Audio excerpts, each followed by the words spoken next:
Hello ladies and gentlemen, and welcome to the final Crusader video. It's not completely final because we still need to make a scenic base for it, which will happen the next week, but this is the final episode where the model will change its appearance in a way. And it's gonna change in terms of dust, some grime, steel effects, some smoke residue, and of course the tracks, which we have been keeping aside until now. Pretty much a legit desert weathering episode, I suppose, so make sure to apply some sunscreen and let's get it done, shall we?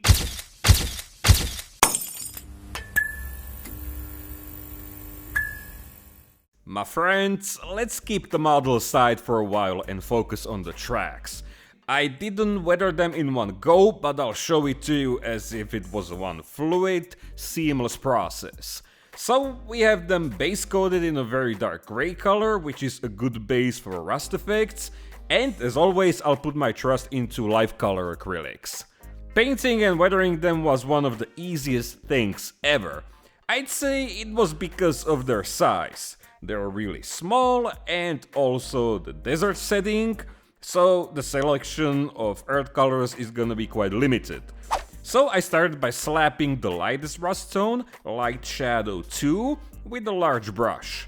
There's no science behind it and no special technique either, I just slapped it on. Same with the second tone, Light Shadow 1.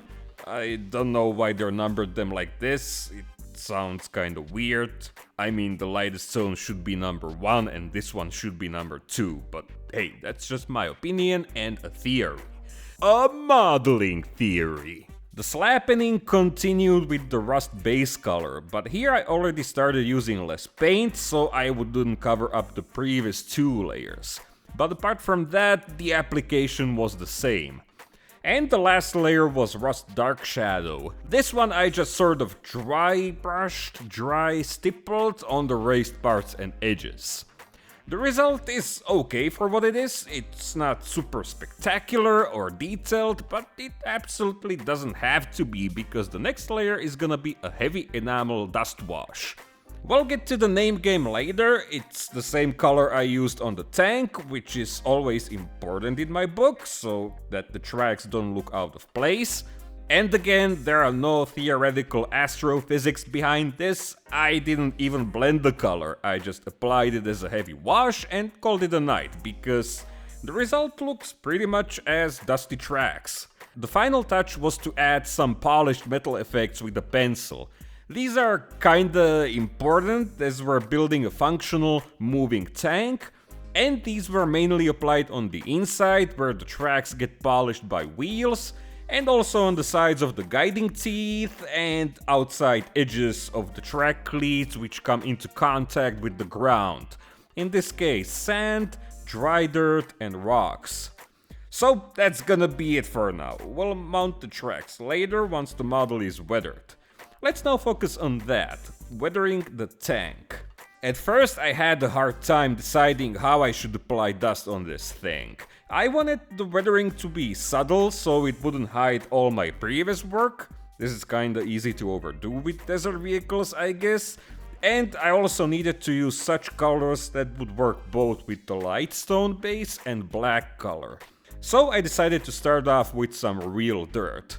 This time the real dirt is much realer than ever. In fact, it's as real as it gets, because it comes directly from Tunisia where this tank operated. I have this low-key weird hobby of collecting dirt from different countries, and only now I had the idea to utilize it.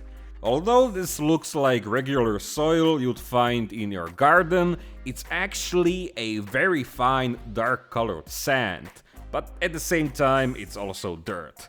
Keep in mind Tunisia isn't all desert, in fact a lot of the country has regular earth. That's where all those photos of muddy tanks from Africa come from. Damn! I'm not going to use it for the actual weathering, this is just gonna be my usual method of using some real life dirt in order to give the model some texture. I'm not taking the color of this sand as a guideline set in stone either, because ground color is so variable you can sometimes find a completely different tone in your neighbor's garden. Not to mention a dark brown dust wouldn't look very appealing to me either. It would contrast with the camouflage though, there's no doubt about that. So after depositing it to my liking, I grabbed some gravel and sand fixer and gently applied it over everything. Being gentle is important because this product can be a bit unpredictable, and for example it can dry into a glossy finish if you apply too much of it over an empty area. It can also clog up small holes such as photo-etched mesh screens, although these can be reopened with a brush soaked in lacquer thinner, and it's not like there are any of these on this model, but still I think it's worth mentioning because I'm not sure if I talked about it before. Alright, so the real sand slash dirt slash gravel slash whatever is firmly glued in place, and now we can proceed to the actual weathering. Surprisingly, I didn't choose any color that says desert or sand. I rather went for something that would contrast with both camouflage colors and it's still light enough to simulate dry dust. Some of these ammo paints are quite thick, especially those from the heavy mud range, so I diluted them quite a lot with enamel thinner. I started on the road wheels because they're quite easy to weather. As I said, I wanted the weathering to be more subtle because I didn't want to hide the previous effects like chipping, streaking or post-shading, but at the same time, if wheels turned out to be too dusty, let's be real, it wouldn't be such a big deal. I mean, they're almost rolling on the ground and more dirt is being tossed down at them from the upper track run all the time. And yeah, I mentioned it in the previous episode already, I wanted to use enamel paints for this model, mainly for the amount of control they provide. They're easier to blend than, let's say, aqualine, which I prefer much more in any other occasion, and yeah, I'm very pleased with these ammo paints. They blend very smoothly and are also easy to remove if you're not too happy with the results. They also contain quite a lot of pigment, so they dry completely flat every single time, and even if they're diluted down, they'll still have some texture to them. Basically as if you were applying dry pigment suspended in thinner, but these paints also dry completely hard, and you won't be able to wipe them off with your fingers like you would do with dry pigments. So after I was done here, I applied the dust wash on the tracks, which I've already shown you, and then I moved on to the sides. Here I wanted to make it look like the tank was moving in a cloud of dust, which I'm sure was the case on many occasions, but again, I didn't want to cover up the previous work completely. So I only used a small amount of paint and I dragged it up and down, always controlling the opacity with enamel thinner. This created a random dust filter which partially collected around details like an earth wash, and to be honest, that's exactly what I was hoping for. To give it some more texture and make it more opaque towards the bottom, I diluted the paint even more and applied it by speckling. I focused the effect mostly at the back where most dust would form, and not just dust, but the occasional puddle or maybe even some mud.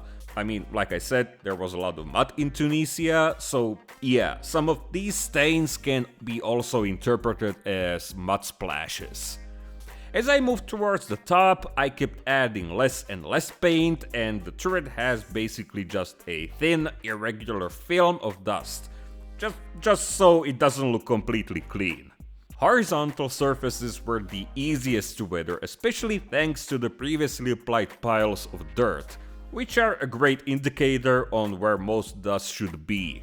Looking at a few historical photos is the easiest way to tell how much weathering should be applied, and it's quite interesting that these tanks were rather clean, in contrast what one might think. At least my perception used to be that a tank fighting in a dry environment, I'm not even saying desert, should be pretty much completely covered with dust. And like I mentioned in the previous episode, the tow cables also received an earth wash using both colors. This blends them nicely with the tank, but also tones down the overall rusty appearance they had.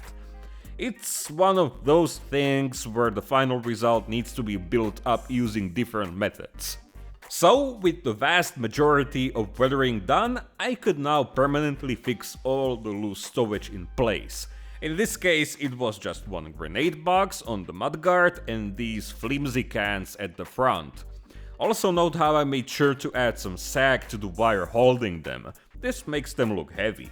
And I could also snap the tracks in place. It's really cool how easy it is to reattach them and how only a few simple techniques made them look integrated with the rest of the model. Now it was time to make a full circle and use some of that DAK wash again, the same which I made a whole video about.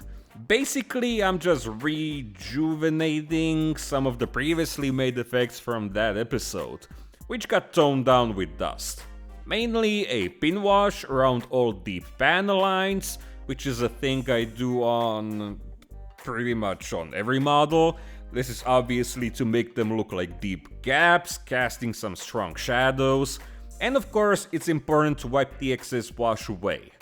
I also blended some more around the turret ring because here the effect got knocked down quite a lot and it looked kind of messy, but it was a quick simple pass. The more important thing was using the speckling method again.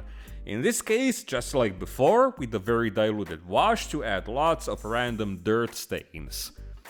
I think this might be the most important part of desert weathering when you can't afford to use dark mud or water to break apart the dry dust layers. Grime is always present on functional vehicles, and grime doesn't equal just grease, but pretty much any kind of crap you can think about. That again brings me back to the limited color palette thing I talked about in one of the earlier episodes, and actually Mike Rinaldi mentions it in one of his books as well. And guess what? It really works, ladies and gentlemen. But I also wanted a few darker stains. So I grabbed a dark brown wash and added a few engine related stains with it. This means whatever, fuel, grease, oil, you name it. At first I wanted to keep the effect flat, to make it look like the liquid was absorbed by dust, but I decided to change that later, but we'll get to that. The next thing was black pigment. I simply applied it with a stiff brush around the exhaust. There should be a rectangular exhaust pipe visible through here, and I was too lazy to scratch build it, but at least this will work as an indicator on where the exhaust was on this tank. At least I hope. Those square looking things on the sides, those might look like exhausts, but they're actually air filters. Pretty much the final touch on every armor model is to polish some edges with a pencil. This also applies to places where lots of chips are concentrated or just large chips in general. It might be tempting to skip this step because it's quite boring if I'm being honest, but the results are oh so worth it, especially on photos of your finished model. Graphite powder was also rubbed with a sculpting brush over tow cables to give them a slight metallic shine, as well as all metal tools and the machine gun. At this point I was looking at the model, observing it from all sides and thinking, what else should I add? But I pretty much exhausted my entire checklist of techniques, so I just moved on and made some antennas. Just like on the Sherman, I went for stretch sprue because copper wires are quite fragile. As you can imagine, they're easy to bend and sprue is flexible. Also, you can stretch it really thin, and if you use black sprues like these from Tacom's Object 279, you won't even need to paint them. However, they have to be fixed with superglue, because regular modeling cement would start melting them. So I always pay a lot of attention and make sure they're pointing straight up, and I make adjustments while the glue is still workable. And because they have a nice color, I only gave them a slight dust wash so they won't remain completely untouched. So now I got back to looking at the model from all angles and figuring out what's missing. Well, in the end, the only thing I was able to come up with were a few glossy stains. I often talk about how a model containing matte, satin and glossy textures looks more interesting and in fact realistic. This is a thing I learned from Adam Wilder and it's totally true, but again, we don't have too many options with a desert subject. So, in the end, I think these few glossy grime stains and polished metal effects are what will make the surface look more intricate. And yeah, I guess now I'm satisfied. And I hope you are as well. I mean, I already made that T90 from Syria, which was also a desert tank, but it was painted green, which always makes weathering a lot easier. And when y'all asked about weathering a desert tank, I always low-key knew you were talking about something from Northern Africa. So I hope this will fit the bill, because I don't know when I'm gonna make something like a German Panzer III or something. And I also hope you like the finished model. Personally, I'm very happy, not only because it was seriously a fun project from start to finish, but also because I kinda enjoyed the more restrained weathering. Not to mention it gave me several ideas on how to combine distressing and post-shading, which we're gonna explore on the next model. By the way, the next model will finally be a 1/35th scale and it'll be similar to the Tiger in terms of, detailing, photo edge work, battle damage, but there will be also stowage, a ton of mud, and maybe a couple more things we haven't done on this channel so far. But before we can start on that one, we still have to make a scenic base for this one. And yeah, I'm more stoked about that than ever before, because I have these new tools like styrofoam cutter, static grass applicator, although I don't know how much grass I'll be able to add on a Tunisian vignette, and most importantly, I learned a lot from that FAQ dioramas book released by AK Interactive, so I'm curious about putting that theory into practice. So please make sure to drop by the next week if you wanna see that, and of course I owe you a big hug for watching all the way to this point. I also wanna say hi and thank you to my wonderful patrons who helped me make these weekly videos, and I really appreciate all the support, not just from my patrons but from everyone. Anyway, there's a lot of extra stuff on my Patreon page, such as almost daily photo updates from all my projects, 1 week early ad-free videos, and big, high-quality, high-resolution photos like these playing in the background right now, and also DMs, aka direct messages. So, in other words, you'd be able to watch the scenic base video, download all those nice photos, not just from this model, but the other ones as well, and you'd be also able to watch me build the next model in real time, almost every day. So yeah, if that sounds interesting, then go ahead and give it a look. Anyway, that's all I have for you right now, my friends. I'll go get some lunch, then I'll go for a ride to vent my head a little, and then I guess I'll start putting the video together. So yeah, thank you again, my friends. Stay safe. I hope you're having a fantastic day, and I'm sure you have even better weekend in front of you. And now I'm gonna go for real, so I'll catch you again in the next one. Cheers!